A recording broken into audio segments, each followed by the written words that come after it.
Good morning student. हम बात कर रहे थे मेरे संग की औरतें, मृदुला गर्ग के द्वारा लिखा गया, जिसमें इन्होंने अपने परिवार का प्रारंभिक विवरण प्रस्तुत किया। उस विवरण में इनके पिता और माता के व्यक्तित्व का तथा नानी के व्यक्तित्व का उल्लेख किया गया कि किस तरह से माँ पारंपरिक थी परंतु बाद में कैसे मुँह जोर हो उठी तथा इनकी नानी ने अपनी पुत्री का विवाह किसी आज़ादी के सिपाही से करने की बात कही। अब इनकी माँ के व्यक्तित्व की विशेषताएं भी यहाँ पर बताई, जिसकी वजह से उनको परिवार में समाज में सम्मान की प्राप्ति हो रही थी। तत्पश्चात पेज नंबर 16 देखिए, लेखिका बता रही है कि मैंने अपनी दादी को कई बार कहते सुना था कि हम हाथी पे हल ना जुतवाया करते, हम पे बैले। मतलब हाथी यानी ऊंचे पद का धारी, ऊंचे ओहदे का धारी, और बैल यानी कमजोर। तो यहाँ पर क्या है, इतनी बड़ी से इतने बड़े व्यक्तित्व को धारण करने वाली महिला से काम नहीं करवा सकते, क्योंकि उससे कमजोर पद वाले या उससे कमजोर वर्ग वाले लोग उनके घर में थे जिनसे वो काम करवाया करते थे। बचपन में मुझे इस जुमले का यानी इस वाक्य का भावार्थ समझ में आ गया था जब देखा था कि हम बच्चों की ममतालू परवरिश के मामले में माँ के सिवा घर के सभी प्राणी मुस्तैद रहते थे। मतलब माँ ने कभी अपने बच्चों की देखभाल भी नहीं की। उसी बात से समझ में आ गया था कि माँ का व्यक्तित्व कुछ अलग है और माँ के अलावा घर के सभी प्राणी हमेशा बच्चों के मामले में ममतालू परवरिश के मामले में तैयार रहते थे, चुस्त रहते थे या तत्पर रहते थे। दादी और उनकी जिठानियाँ ही नहीं, खुद मर्दजात पिताजी भी। वह ठोस काम न करने का यह मतलब नहीं था कि माँ को आज़ादी का जुनून कम था, वह भरपूर था और अपने तरीके से वे उसे भरपूर निभाती भी रही थी। जाहिर है कि जब जुनून आज़ादी का हो तो उसे निभाना भी आज़ादी से चाहिए, जिस से पूछकर उसके तरीके से नहीं, खुद अपने तरीके से। हमने अपनी माँ को कभी भारतीय माँ जैसा नहीं पाया। ये माँ के बारे में बता रही है कि न उन्होंने कभी हमें लाड़ किया, न हमारे लिए खाना पकाया और न अच्छी पत्नी बहू होने की शिक्षा हमें प्रदान की। कुछ अपनी बीमारी के चलते भी वे घर बार नहीं संभाल पाती थी, पर उसमें ज़्यादा हाथ उनकी अरुचि का था, क्योंकि उनकी रुचि घर के काम संभालने में नहीं थी। दूसरी बात देखिए, कुछ अपनी बीमारी के चलते भी वे घर बार नहीं संभाल पाती थी, पर उसमें ज़्यादा हाथ उनकी अरुचि का था। उनका ज़्यादातर वक्त किताबें पढ़ने में बीतता था, बाकी वक्त वो साहित्य चर्चा में या संगीत सुनने में, और वे ये सब बिस्तर पर लेटे लेटे ही किया करती थी। फिर भी जैसा मैंने पहले कहा था कि हमारे परंपरागत दादा दादी या उनके ससुराल के अन्य सदस्य उन्हें न नाम धरते थे, न उनसे आम औरत की तरह होने की अपेक्षा रखते थे। मतलब उनको एक साधारण महिला नहीं मानते थे और उनसे एक आम औरत की तरह अपेक्षा नहीं की जाती थी। उनमें सबकी इतनी श्रद्धा क्यों थी, जबकि वो पत्नी भी थी, माँ भी थी, और बहू के किसी भी प्रचारित कर्तव्य का पालन वो नहीं करती थी, फिर भी सबके उनके प्रति सम्मान बना हुआ था।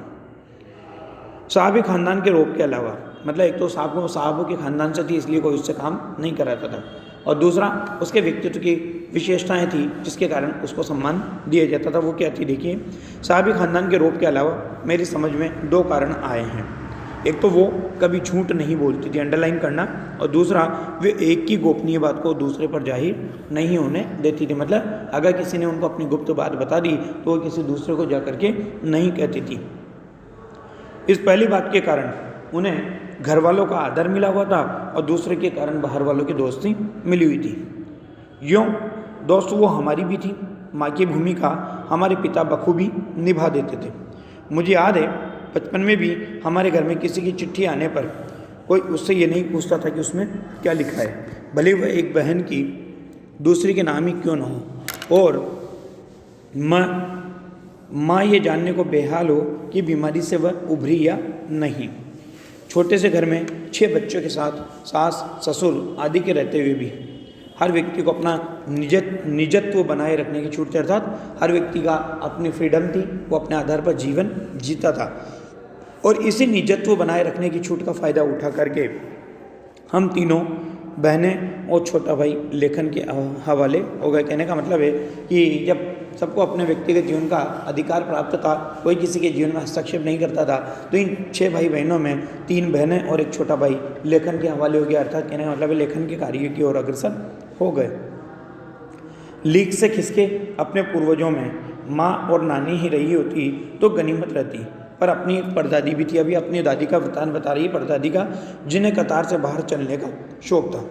उन्होंने तो व्रत ले रखा था कि अगर खुदा के फजल से, फजल यानी कृपा से, अनुग्रह से, दया से उनके पास कभी 2 से ज़्यादा धोतियाँ हो जाएंगी तो वो तीसरी दान कर देगी, क्योंकि जैन समाज में अपरिग्रह की सनक बिरादरी से बाहर की हरकत नहीं मानी जाती। अपरिग्रह का मतलब होता है संग्रह न करना या किसी से कुछ ग्रहण न करना। ये जैनियों के 5 महाव्रत है, अहिंसा, सत्य, अचौर्य, ब्रह्मचर्य और अपरिग्रह। तो वो अपरिग्रह का सिद्धांत है आवश्यकता से अधिक संग्रह न करना। इसलिए वहाँ तक तो ठीक था, पर उनका असली जलवा तब देखने को मिला जब मेरी माँ पहली बार गर्भवती हुई। मेरी परदादी ने मंदिर में जाकर मन्नत मांगी कि उनकी पतोहू का पहला बच्चा क्या हो, लड़की हो। यह गैर रवायती मन्नत मांगकर ही उन्हें चैन नहीं पड़ा। उसे भगवान और अपने बीच पोशीदा रखने के बजाय, यानी गुप्त रखने के बजाय, सरेआम उसका ऐलान भी कर दिया कि लोगों के मुंह खुले के खुले रह गए। उनके फितूर की कोई वाजिब वजह ढूंढे नहीं मिली। फितूर सनक।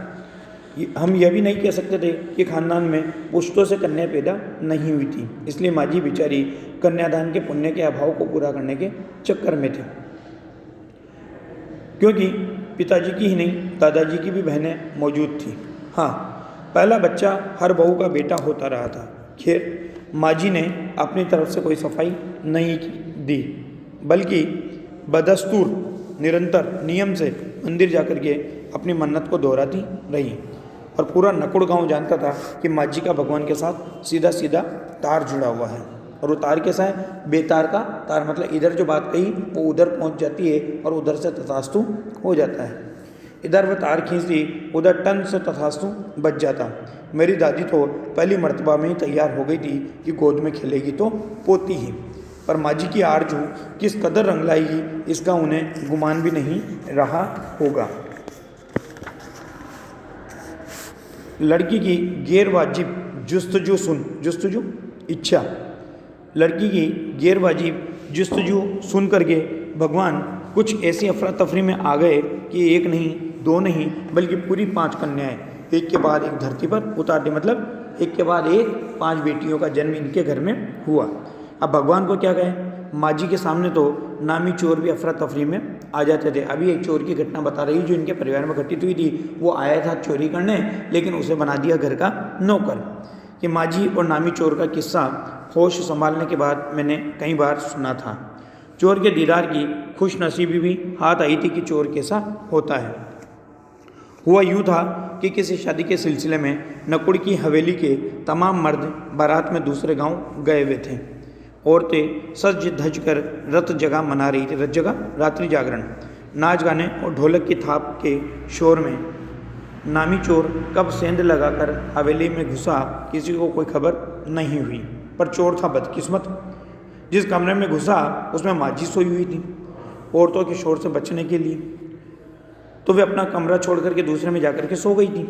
चोर बेचारा तमाम जुग्राफियाँ तरकीबें दिमाग में बिठला कर उतरा था।